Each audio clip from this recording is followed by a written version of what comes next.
The Miami Dolphins may be getting some much needed pass rush help in an unexpected place. Shaq Barrett filing for reinstatement. We're getting into that here today on Locked On Dolphins.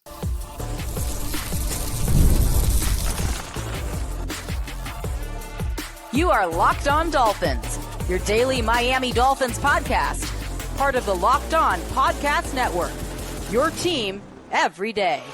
All right, Miami, welcome to another episode of Locked On Dolphins. It is your team every day here on the Locked On Network. I'm your host, Kyle Krabs, a lifelong Miami Dolphins fan, host of Locked On Dolphins, co-host of Locked On NFL Scouting, author of Touchdown Miami on Substack, and the NFL draft lead for the 33rd team. Want to give a special thank you and shout out to our everydayers because it is your team every day. We don't just say it, we live it here on the Locked On Network. If you are new to the program or tuning in for the first time, welcome to the party. Today on the show, Shaq Barrett filing for reinstatement after retiring on the eve of training camp. Some very interesting dynamics at play here. We're going to explore that. We're going to explore the Dolphins' edge room as we get ready for Green Bay tomorrow night. Of course, we have a crossover Thursday with Peter Bukowski of Locked On Packers on deck for tomorrow. So we'll get you primed for this Packers game on a quick turnaround. But this is the kind of news that, I can't not do a show on and talk about.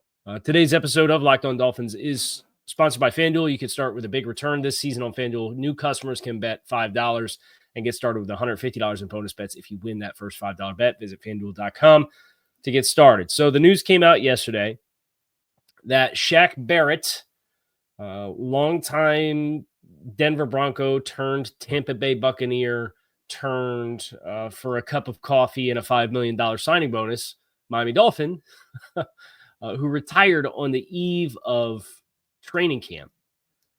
And that prompted the team to go out and sign Emmanuel Ogbah, has filed to be reinstated as an active NFL player looking to return. Shaq played his last 5 NFL seasons with Tampa. He was twice named to the Pro Bowl, had 19 and a half sacks in 2019.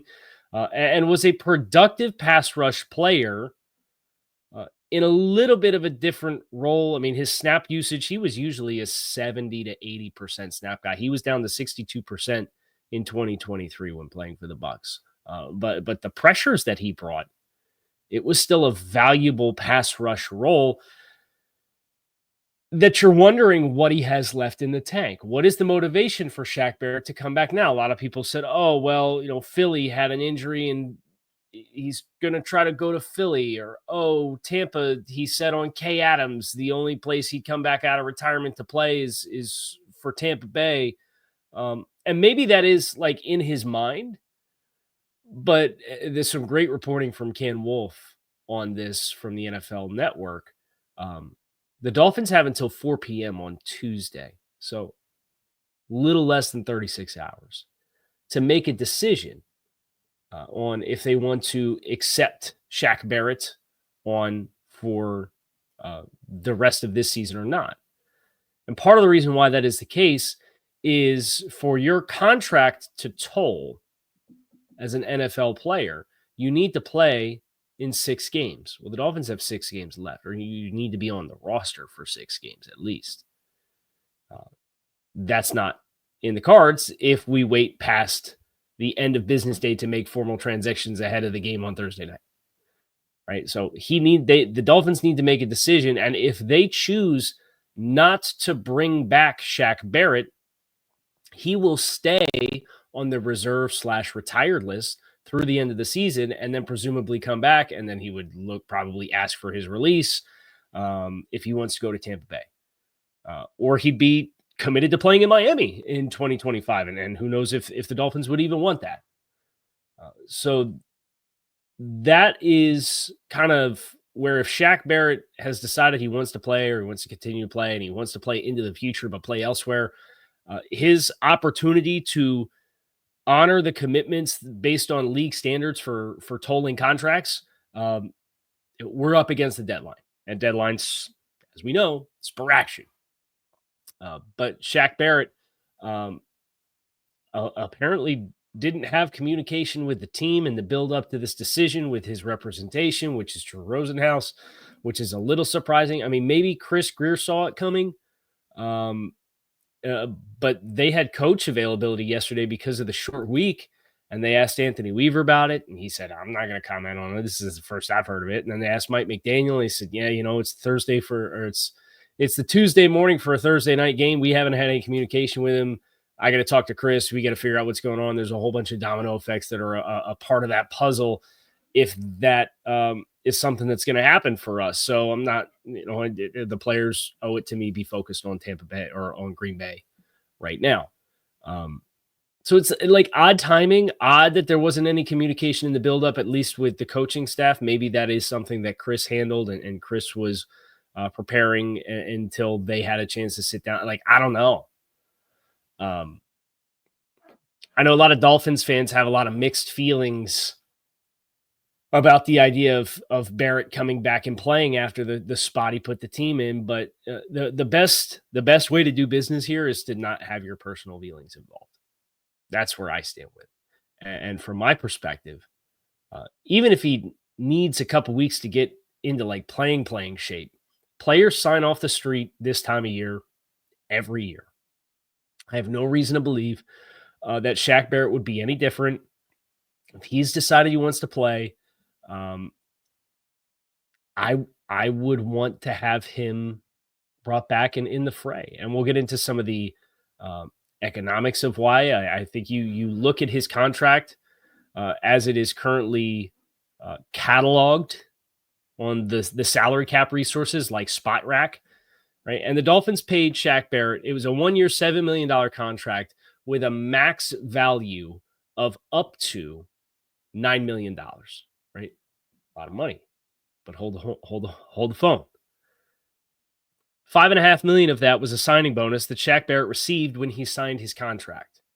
Now, with Shaq Barrett retiring without ever having played it down for you and not even making it to training camp, the Dolphins would have been in a position to recoup that money and have it credited to their 2025 salary cap.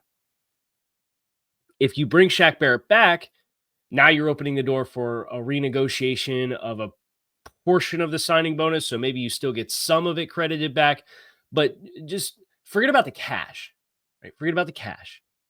Think about just the cap. When you pay a signing bonus, it goes against the cap. You can't just have him write the check back and get it back and put it back on your salary cap. So the way a signing bonus works, of course, is you sign it and you can spread it up to across a maximum of 5 future years of salary cap commitments in the way of dead years, void years, whatever lingo you want to use. But it's technically void years on the contract. The Dolphins did this. So it was a $5.54 million signing bonus spread out from 2024, 2025, 2026, 2027, 2028 at $1.1 million a piece. That $1.1 million for 2024, it's already on your salary cap this year. You're carrying it as dead money. So adding Shaq Barrett doesn't change the cap structure other than he had a base salary of veteran minimum of $1.2 million. You take $1.2 million, he's going to play in 6 games. You divide that out. I'll get the calculator right here. 6 divided by 17 times $1.12 million, or $1.21 million, excuse me.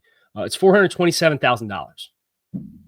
It's a vet minimum contract at this point that you're adding on top of the dead money that's already on the contract, that's already on your salary cap books. Now, there's a 2025 conversation to be had, but I'm not sure I'm inclined to pass on it. The salary was guaranteed, so he'd get the prorated amount guaranteed. You can get into the complicated factor of renegotiating a signing bonus if you want, but this isn't like you need $4, $5, $6 million in salary cap space to make this work. You need $500,000. And for that cost, that opportunity cost, for a pass rush room, which we're going to look at next, it's well worth the risk as far as I'm concerned. And any personal feelings that Dolphins fans have or might have about him retiring on the eve of training camp, the Barrett family's been through some rough stuff. They just had a new baby this year after losing their daughter in 2023. Maybe he found the fulfillment with the time that he needed to be with his family as they continue to grieve and welcome a new family member into their life. Like I'm not going to judge anybody for such an unimaginable, like tragic loss that family had to endure. And he played the 2023 season, but he did it at home with his family in Tampa. If he wants to come back and play, and you as the team have the rights for his play, and that's kind of the economic windfall of it to bring him onto the roster, and it's November 27th, it's the day before Thanksgiving, and you got a pass rusher that's as productive as this guy's been, and he could still go as of last year, I'm taking him. That's where I'm at. And part of the reason why is the state of affairs with the edge room in total. I have my grades up for the season for the Dolphins edge room. We're going to look at that next here on this episode of Locked on Dolphins. So make sure that you stick with us.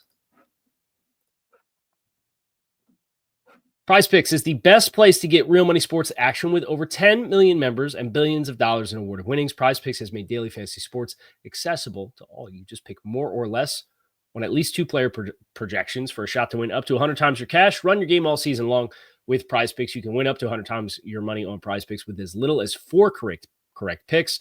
They also have an injury insurance policy in play, which is great. If one of your players goes out in the first half and does not come back into a game, PrizePicks will keep your lineup live. PrizePicks now also offers Venmo for quick and easy deposits and withdrawals into your account this sports season. Sign up today, get $50 instantly when you play $5. You don't even need to win to receive the $50 bonus. It is guaranteed.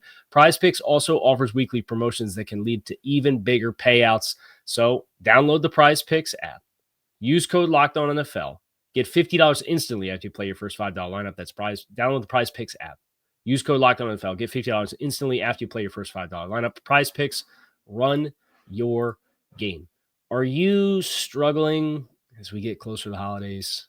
Perhaps gift giving isn't your love language. You overthink it, end up disappointing with buying something you think somebody's going to like instead of something you think that they need or want. If you're finding yourself in those shoes in the holiday season, we've got good news for you. We got the perfect gift for you. Skylight Frame is the perfect touchscreen digital photo frame for your whole family. You can upload thousands of photos with your phone and watch them appear in seconds. It is easy to use. Setup takes less than 60 seconds. There is seamless sharing. You can invite friends and family to share photos via the free Skylight app or email with no account or subscription required.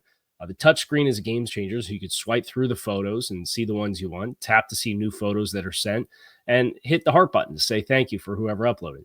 And it is satisfaction guaranteed. They are guaranteed that they offer a 120-day return. If you don't love your Skylight, you can offer a free 120-day return for your Skylight frame. As of now, we have a special limited time offer for our listeners here on the Locked On Network. You can get $20 off your first purchase of a Skylight frame when you go to skylightframe.com/NFL. That's SKYLIGHTFRAME.com/NFL. Get $20 off your first purchase now at skylightframe.com/NFL.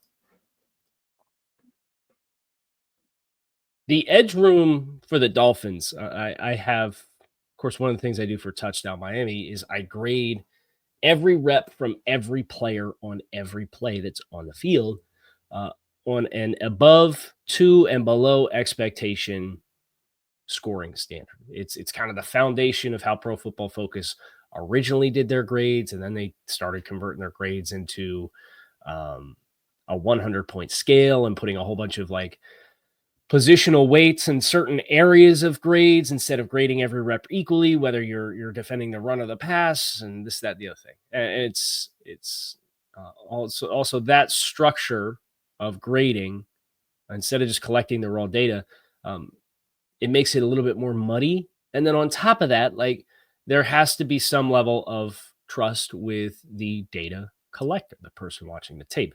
I would like to think that the 4 years I've been on this program and the 10 years I've been in the space has been enough of a transparency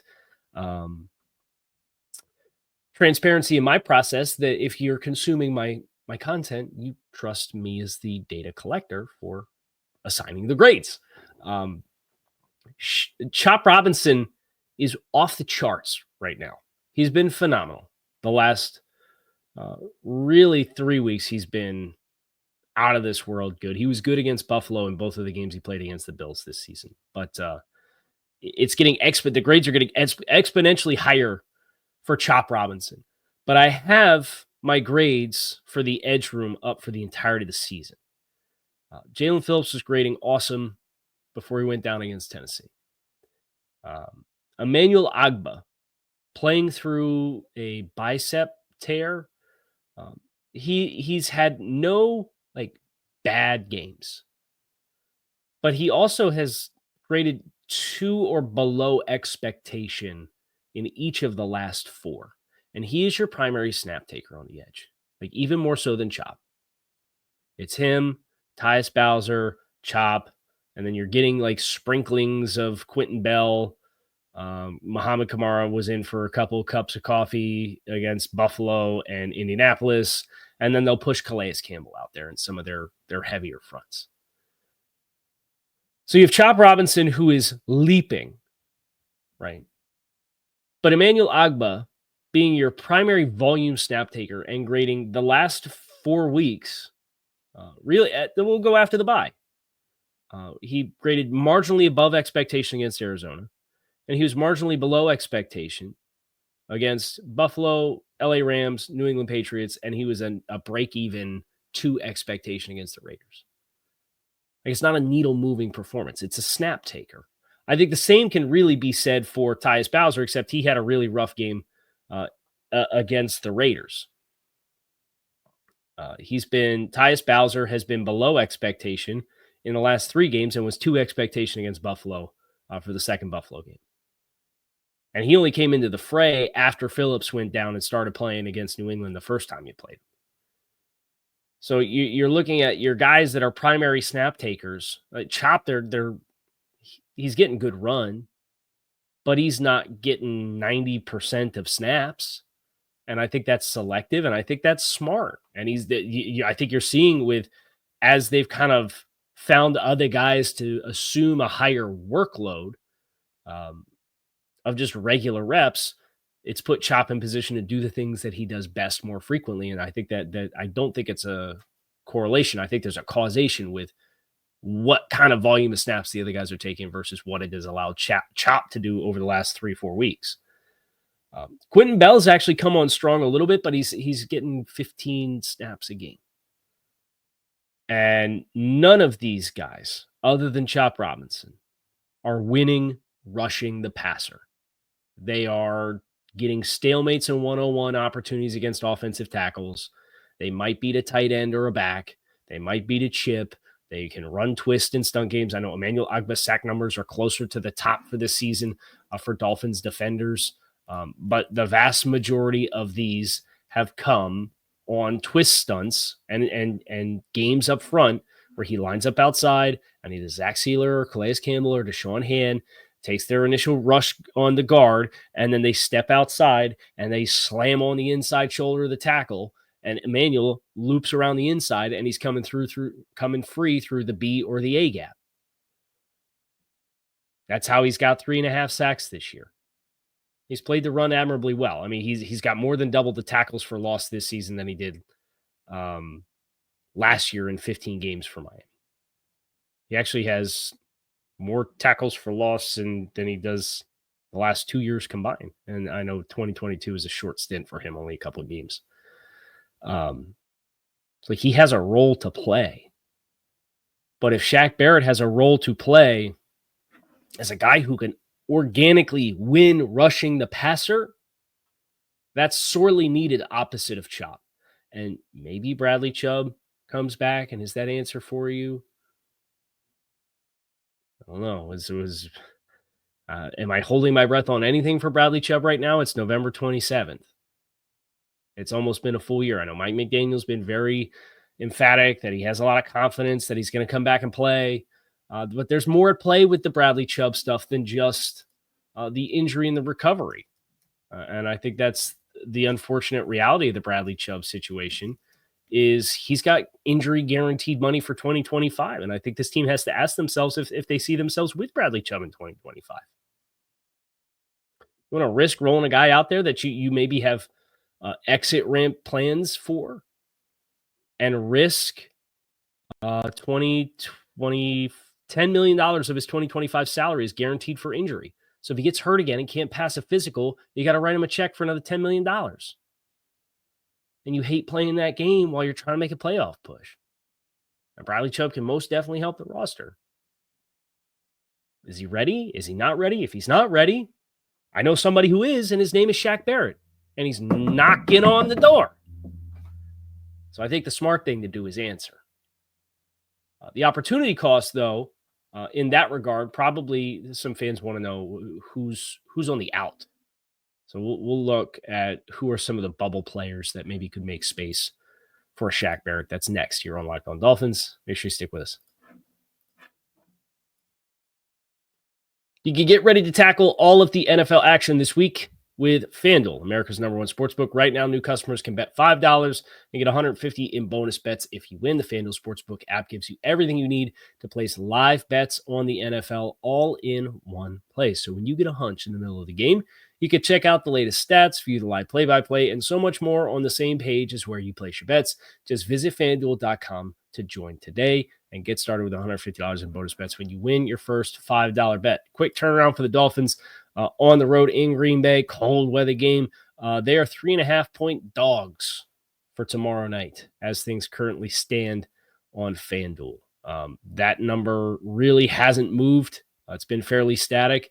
If you'd like some better news, the following week, when the Jets come to town, the Dolphins are favored by 6.5.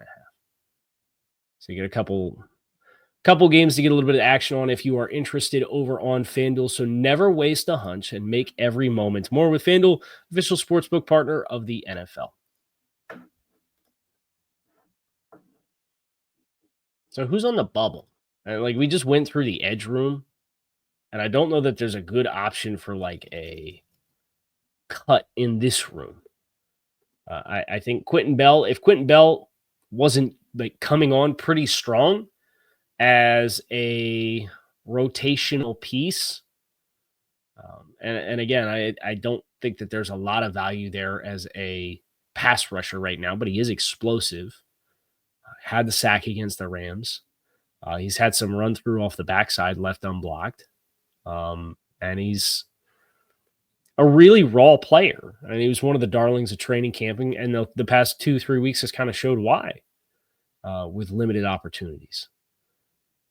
But I don't think that's a great place to look. And the Dolphins just cut Marcus May to make room for Patrick McMorris, who they activated off of the injured reserve. They had designated him to return. He's been practicing for 3 weeks now, and his expiration date to have a transaction done is today. So it's really interesting. I think that moving on from Marcus May, sounds like they want Marcus May back on the practice squad if he clears waivers. I would imagine he probably will. So I would expect that they get him back, Marcus May, on the practice squad. But that was apparently maybe that was a position specific.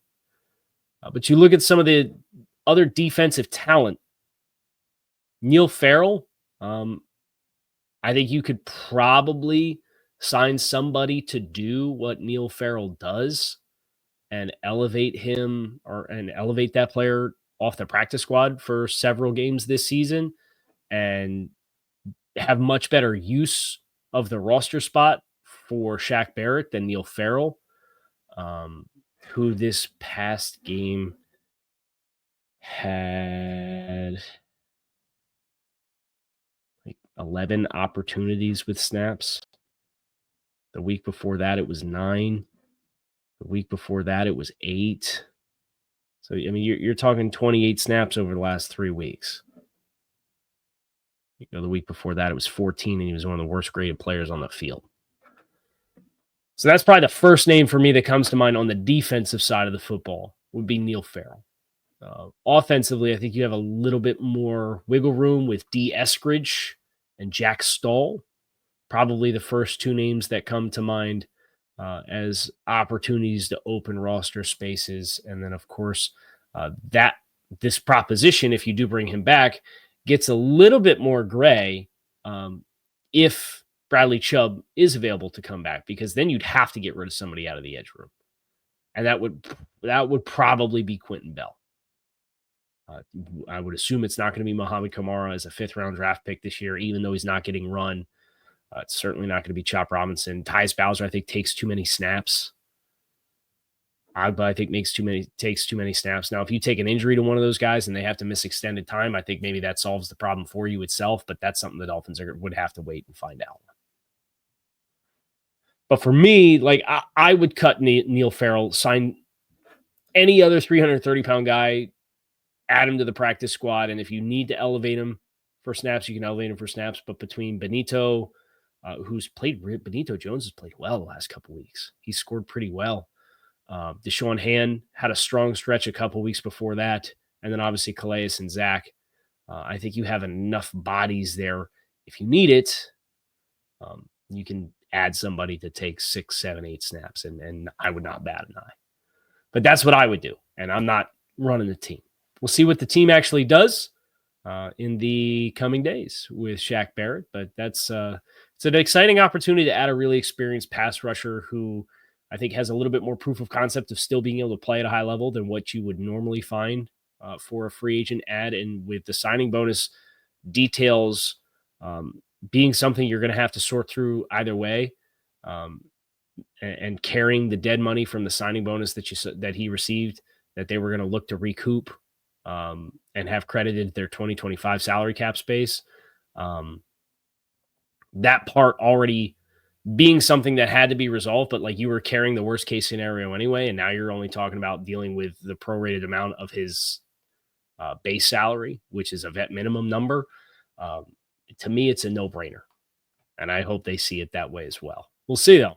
You can keep it locked in here on Locked On Dolphins. It is your team every day. We have Crossover Thursday with Peter Bukowski getting you guys prepped for Dolphins-Packers coming your way tomorrow. We hope to see you then.